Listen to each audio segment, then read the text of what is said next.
Coming up next, getting ready for crowded roads and airports over the Thanksgiving holiday, and a new travel challenge at a local airport. Plus, a colorful new honor for a Penn State legend. Reinforces that Franco loved every minute of everything he did, and that's how he was. And how a Penn State alum is still making an impact 20 years after his death. The Centre County Report starts now.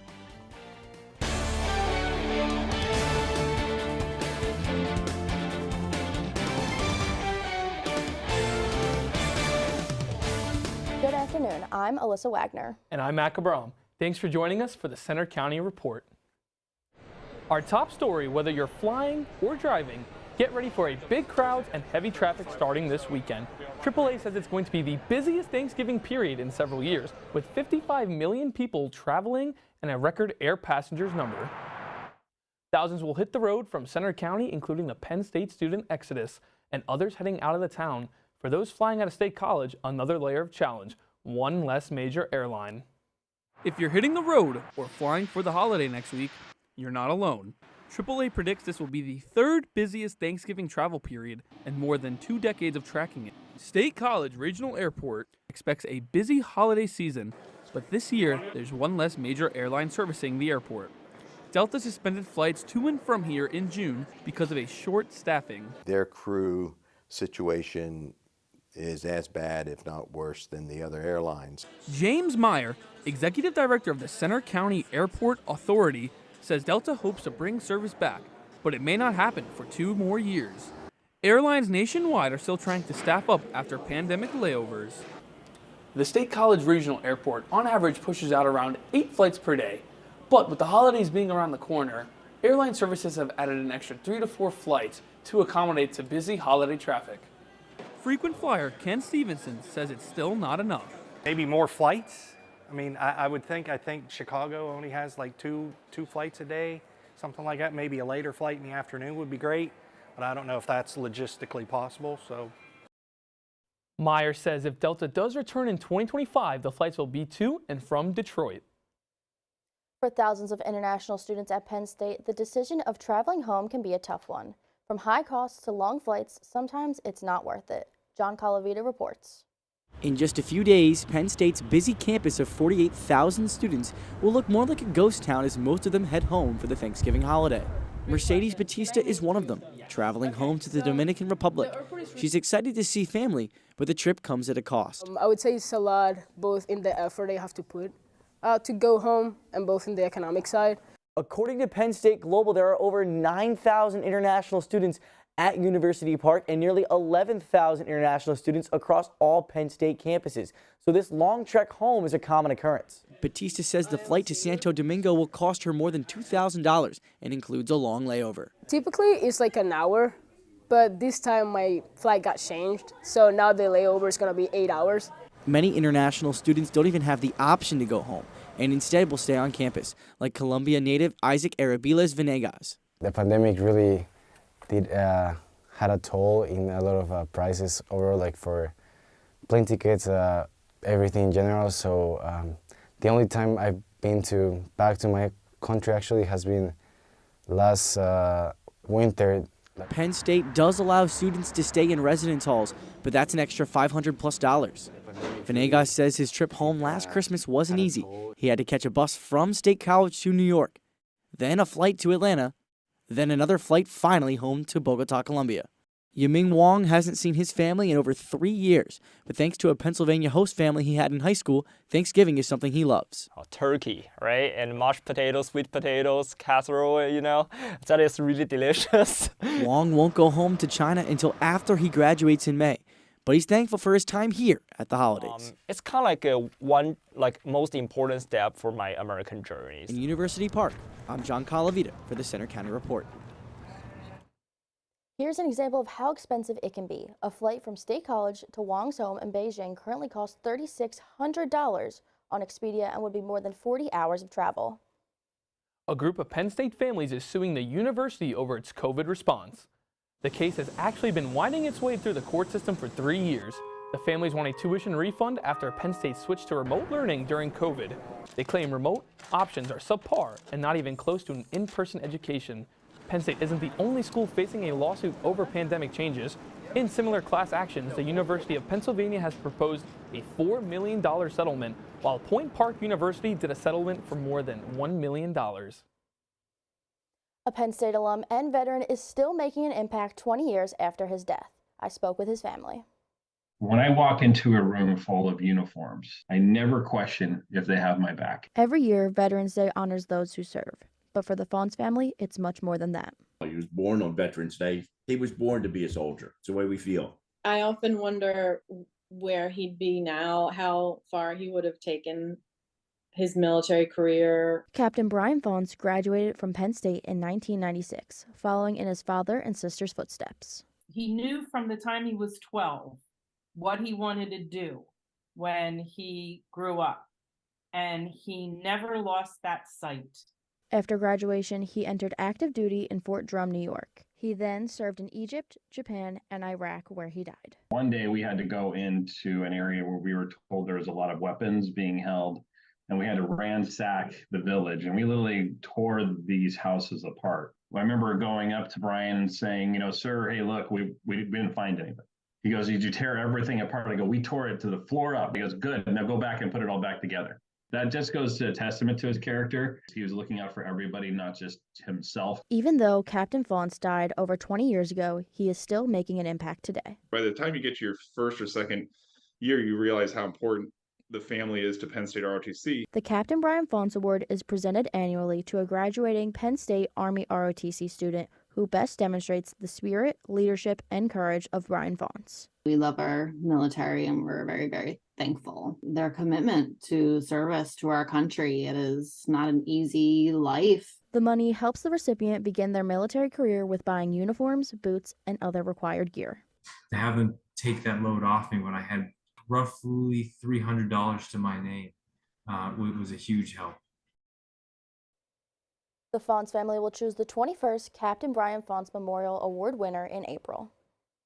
Also at Penn State, a new memorial pays tribute to a beloved Nittany Lion and an NFL star. John Drager reports. Franco Harris was a legend at Penn State and in the NFL.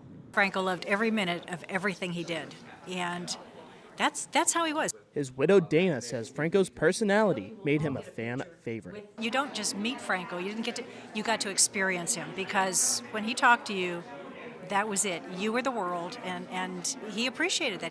She was in State College on Sunday for an event to honor Harris. Penn State Sports Museum Director Lou Lazaro says fans asked about creating a memorial for Harris, who died last year. And they were asking us, are you going to have some kind of memorial tribute? Is there something that you're going to do for Franco? They thought about it and struck gold with an idea. The thing that we really kind of hit upon as being probably one of Franco's most defining characteristics was his absolute willingness to take photos with everybody. That led to the creation of a mosaic mural. The mosaic is made up of about 2,000 pictures with friends and fans with the late running back. When talking to Dana Harris, she said that when fans came up to him, it wasn't your normal meet and greet. And so it is with the mural, friends and fans looking at special moments and reliving their glory days. He was on the opposing team, and there's a photo in his yearbook of him trying to tackle Franco. Decades of immaculate memories now captured in one place. At Beaver Stadium, I'm John Drager for the Center County Report. The mural is inside the museum lobby. You can see it from 10 a.m. to 4 p.m. Tuesday through Saturday, and Sundays from noon to 4 p.m. Still to come on the Center County Report, how long will this stretch of dry weather continue? We check the 7-day forecast. And when to see the tree lighting in State College. Also coming up, a popular food and drink event is back, helping to raise money for a great cause. So, I'm kind of new here, but I've noticed a trend. My human does this funny thing where she goes around and gets all my toys, and then she hides them in that basket by the door. But it's always the same basket, and it's always in the same place. And then she acts so surprised when I find them, but, she's putting them in the same basket. Again. It's like, hello, that's where you put it last time. You were the worst at hide and go seek.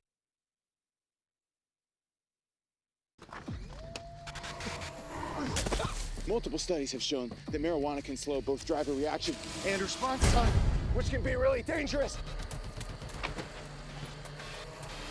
He's here. He's here. Wait. What? I can't drive. Why? I'm high. Oh.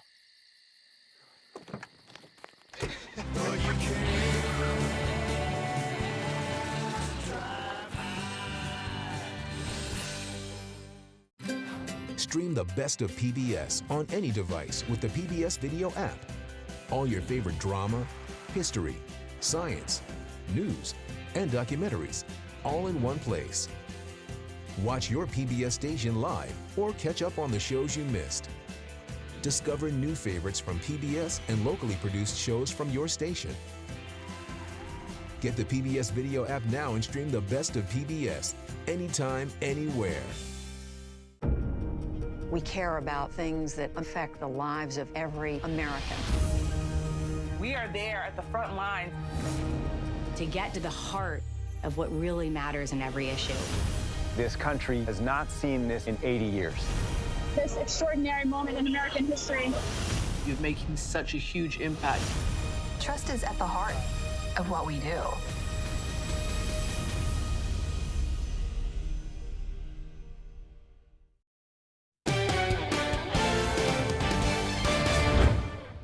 A popular event returns to Center County this weekend with plenty of food and drinks and a big goal: to bring the community together for a great cause. Paige McCarrick has the story.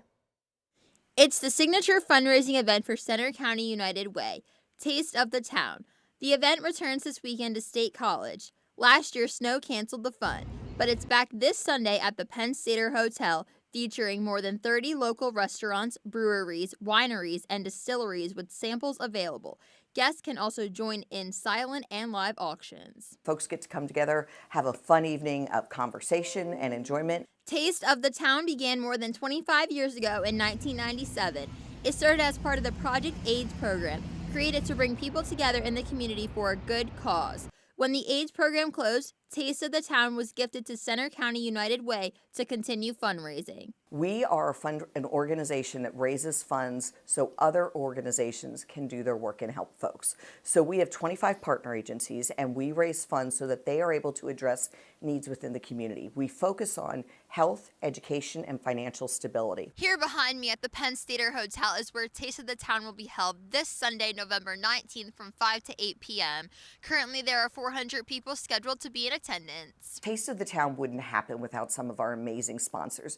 And once again this year, Stuckey Mitsubishi Supercenter is serving as our presenting sponsor, and we're so grateful for that partnership because that's allows us to do even more work in the community.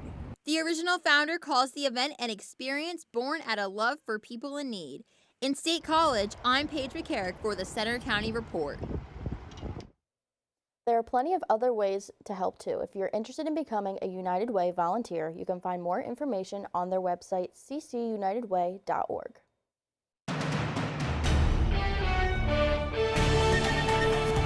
Good afternoon, everybody. I'm student meteorologist Jeremy Laguerre here with your forecast and taking a look above Penn State campus, taking a look above Beaver Stadium this afternoon. It's a beautiful blue sky right now. It's beautiful. It's sunny out right now, and temperatures are pretty okay for this time of year, at least. 50 degrees right now here in State College with a slight breeze out there from the north-northwest at 6 miles an hour. Dew point right now is at 28, so it's feeling a little bit dry out there. Now, taking a look at our weather headlines for this week, above average temperatures, we're going to see temperatures steadily climb above average as we go throughout the week, with almost 10 degrees above average for Thursday.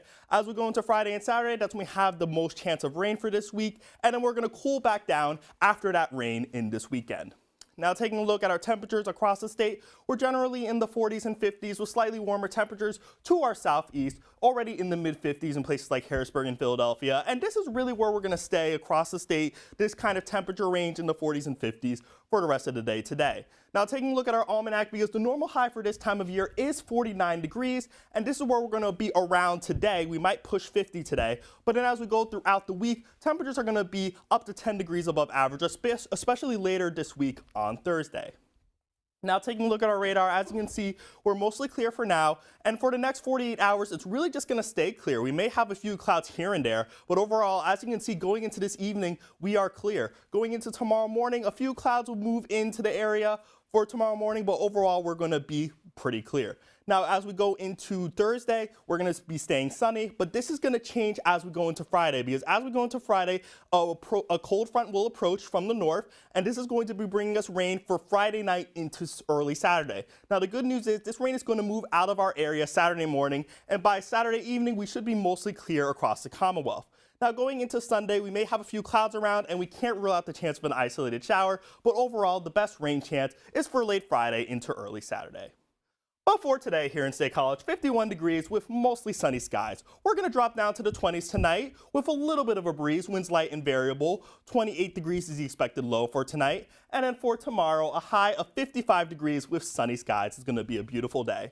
And taking a look at our 7-day forecast, we're going to be in the 50s for this week. Warmest day will be on Thursday, where we'll be in the 60s. And then as we go into Friday and Saturday, that's when our rain chance is. But the good news is that rain looks like it's going to clear up before the football game. Thanks, Jeremy. Hopefully it will stay dry for the football game. And now to Gianna Kataya with sports. Coming up in sports, Penn State's women's basketball is off to a hot start. We have the highlights from last night's game against Kansas. Also ahead, a change on the Penn State football coaching staff after another frustrating loss.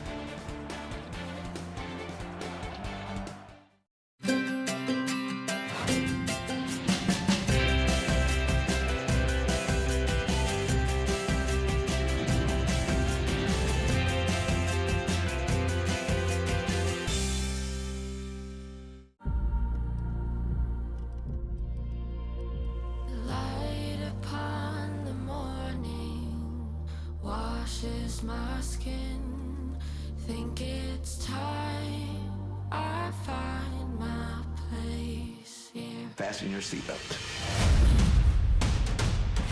You're taking my breath away. Float like a butterfly, sting like a bee. Amazing. Well, what are you waiting for? You belong here. This is your home. What is your sense now of the humanitarian situation? This is making me emotional.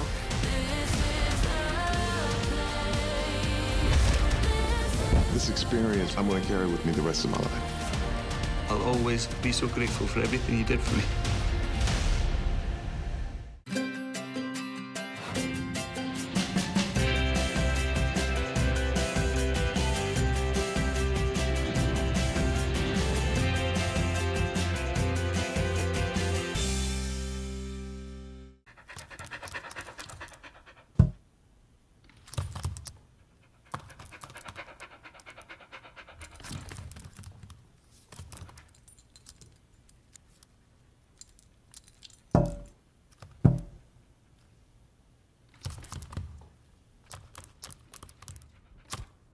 There's a shelter pet who wants to meet you. Meet one today. Visit theshelterpetproject.org. Adopt.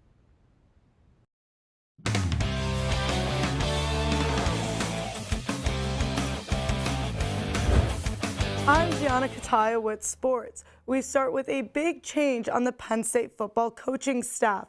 Offensive coordinator Mike Yurcich was fired on Sunday with 2 games left in the regular season. He's led the team since 2021. Jaywan Sider and Ty Howell will serve as interim coordinators. James Franklin talked about the change. This was my decision, but obviously, you know, I don't do anything in a silo. I run things up the ladder and have conversations. But yeah, this was my decision. Penn State has dropped to number 12 after Saturday's frustrating loss to Michigan. The Nittany Lions now focus on trying to regroup. For the Nittany Lions, any hopes of making it to the Big Ten championship game or the playoffs died on Saturday as they suffered their second loss of the season. Despite Michigan's head coach sitting out of the game because of a 3-game suspension, the Wolverines grinded out a 24-15 win. Penn State's offense again struggled to move the ball down the field, as Drew Aller only tallied 70 passing yards and 1 passing touchdown, while also rushing for a touchdown. Coach James Franklin placed much of the blame on play calling. We got to do a better job of calling a game to allow a quarterback to get into rhythm. That is critical. We got to find easy completions for a quarterback to get into rhythm. Franklin also faced questions about 2 failed 2-point conversions. We're down by 4. We wanted to put ourselves in a position to get it back to a field goal game. Again, those were all the numbers we worked through from an analytics standpoint. As a staff, everybody was comfortable with that. It was the right thing to do. It's another agonizing loss for the Lions against a marquee opponent. Michigan dominated the Nittany Lions on the ground, racking up 227 rushing yards. Michigan's star running back Blake Corum led the day with 145 yards and 2 touchdowns. The Wolverines never even attempted a pass beyond the second quarter. With the big Penn State-Michigan game in town, some of the biggest stars in college football arrived in State College. Matt Scalzo talked with them. Fox Big Noon Kickoff rolled into Penn State over the weekend. Host Rob Stone and analysts Brady Quinn, Mark Ingram, Matt Leinart, and Urban Meyer broadcasted the show outside Beaver Stadium for one of the top matchups of the year. Beaver Stadium and Penn State is one of the top destinations for the Crew. So when Stone and Quinn learned they'd be back for the second year in a row, they couldn't wait. Last year, the Crew was here for Ohio State Penn State, and Stone remembered the energy. It's not a mid-tier program as far as Big Noon Kickoff is concerned. Whenever we find out we're coming out here to Happy Valley, it is a place that we know will have energy and electricity around it. We also know there'll be a big-time program and it'll be a big-time game. So whenever Penn State's on our schedule, there's smiles on our faces. Former Notre Dame quarterback Brady Quinn agreed. So it's one of my favorite places to go to be able to be a part of a college football game. Got to play Penn State when I was in college. Didn't get the chance to come to Happy Valley, but it really is one of the best stops on our entire season. Quinn preps for the show by watching hours of film during the week. Just watching a lot of tape. I mean, you're watching countless tape, all top 25 teams. Obviously, the game that we're going to be at, you're going to watch a couple of games of that team too. Stone says his prep starts after the show wraps up. My week of preparation starts as soon as we're done with the show. It's watching back last week's show and getting a tab on the 2 programs that we're covering intimately as far as the game that we're going to be at, and then also the big matchups. The Fox Kickoff Show heads to Maryland this week in University Park. I'm Matt Scalzo for the Center County Report. The Nittany Lions return to Beaver Stadium for their final home game on Saturday against Rutgers. Kickoff is at noon, and you can listen to the game live on Penn State Com Radio. On to women's basketball. The Lady Lions took down Kansas last night inside the Bryce Jordan Center. Mac Young has the highlights. The skies were clear outside the Bryce Jordan Center Monday night, but inside it was raining buckets. The Penn State Lady Lions defeated the Kansas Jayhawks 91-85 while shooting 46% from the field. McKenna Marisa dropped 34 points, a season high. She was quick to credit her teammates for the big night. This team makes it easy. We spread the floor. We have so many weapons, shooters, people who are ready to score, people who are ready to pass, and be unselfish. And that's just our team this year, and that's why I love playing with everyone. Penn State scored 90 or more points for the 3rd game in a row to start this season.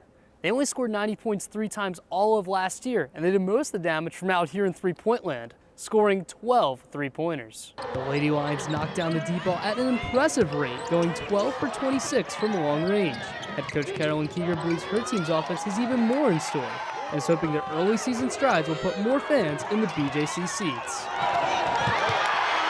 Can't say enough about this team, so please tell your friends, because this is going to be a fun team to watch, and these young ladies deserve people in the stands, and we're only going to continue to get better. From University Park, I'm Mac Young for the Center County Report. The Lady Lions' next game is Thursday at St. John's in New York City. The men's team plays tonight at home against St. Francis.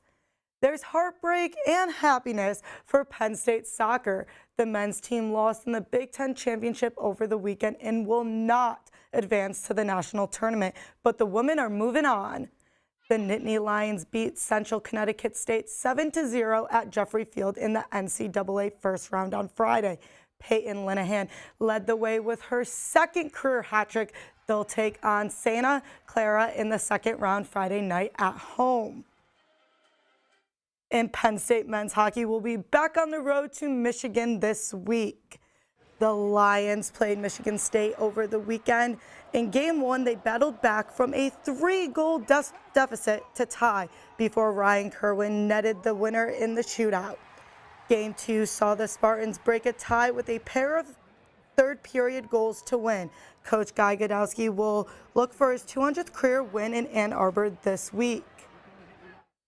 That's all we have for sports. Back to you, Matt and Alyssa. Thanks, Gianna. Women's soccer is so electric. Hopefully they can get a deep tournament run going. Coming up next, the tree is up in downtown State College. Find out when and where the holiday events begin this week.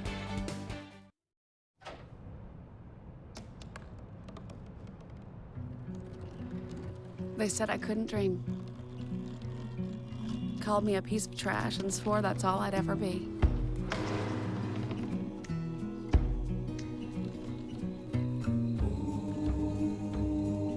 Said a bottle couldn't see the ocean.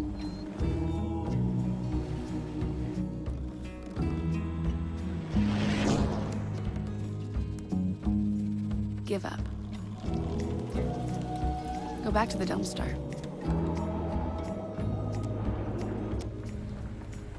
But I didn't listen. I made my way.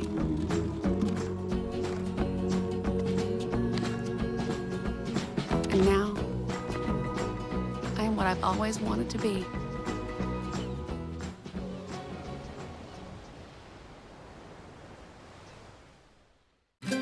Stream the best of PBS on any device with the PBS Video app. All your favorite drama, history, science, news, and documentaries, all in one place. Watch your PBS station live or catch up on the shows you missed. Support your PBS station and you can get Passport, giving you full seasons, early releases, special collections, and more. Get the PBS Video app now and stream the best of PBS anytime, anywhere. We care about things that affect the lives of every American. We are there at the front line to get to the heart of what really matters in every issue. This country has not seen this in 80 years. This extraordinary moment in American history. You're making such a huge impact. Trust is at the heart of what we do.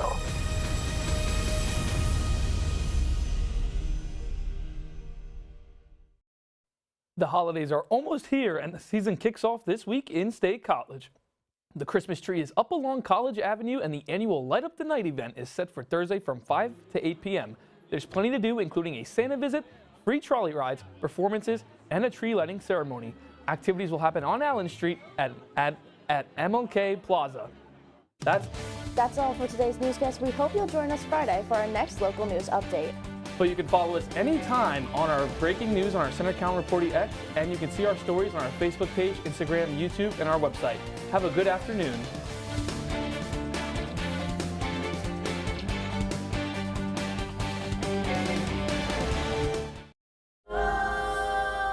This is a moment. There's a whole wide world out there. This is a battlefield.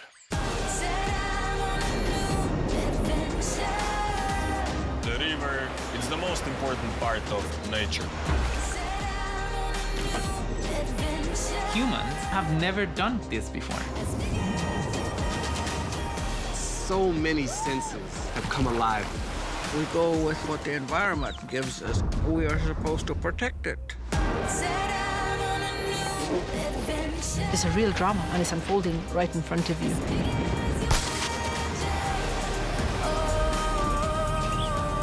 This will show us so many things that we just haven't seen. Change is coming. Start a new adventure as big as you imagine.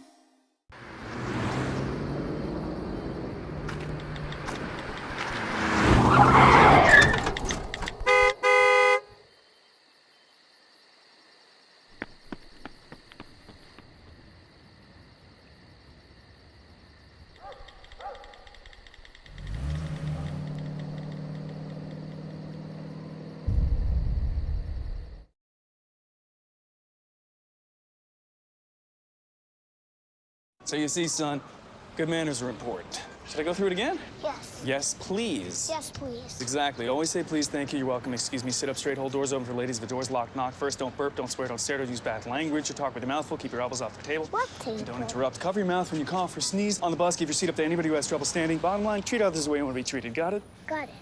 Good talk. Most parenting is hard to do in just 2 minutes. But 2 minutes twice a day making sure they brush is easier, and it could help save them from a lifetime of tooth pain.